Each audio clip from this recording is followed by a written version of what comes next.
नाज़रीन, KPK में security forces जे operation में 25 ख़ारजी मारिजी विया ऐं 12 जवान शहीद थिया।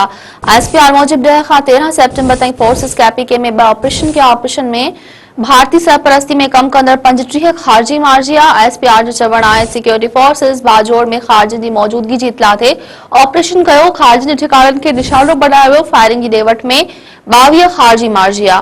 ISPR जो वधीक चवण आहे सिक्योरिटी फोर्सेस ॿी कार्रवाई वज़ीरिस्तान वाले इलाइक़े में कई, जिते वधीक 13 ख़ारजियुनि खे जहन्नुम भेड़ो कयो वियो। दहशतगर्दनि सां शदीद फायरिंग जी ॾेवट में 12 जवाननि शहादत माणी आहे। नाज़रीन, तव्हांखे हिकु भेरो ॿीहर ब्रेकिंग न्यूज़ पिया ॾियूं त KPK में सिक्योरिटी फोर्सेस जे ऑपरेशन्स में 25 ख़ारजी मारिजी ऐं 12 जवान शहीद थिया आहिनि। ISPR मूजिब 10 खां 13 सेप्टेम्बर ताईं फोर्सेस KPK में 2 ऑपरेशन कया। ऑपरेशन में भारतीय सरपरस्ती में कम कंदड़ 25 ख़ारजी मारिजी विया।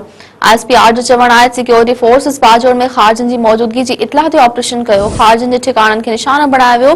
फायरिंग जी ॾेवट में 22 ख़ारजी मारिजी विया। ISPR जो वधीक चवण आहे त सिक्योरिटी फोर्सेस ॿी कार्रवाई वज़ीरिस्तान वाले इलाइक़े में कई, जिते वधीक 13 ख़ारजियुनि खे जहन्नुम भेड़ो कयो वियो। दहशतगर्दनि सां शदीद फायरिंग जी ॾेवट में 12 जवाननि शहादत माणी आहे।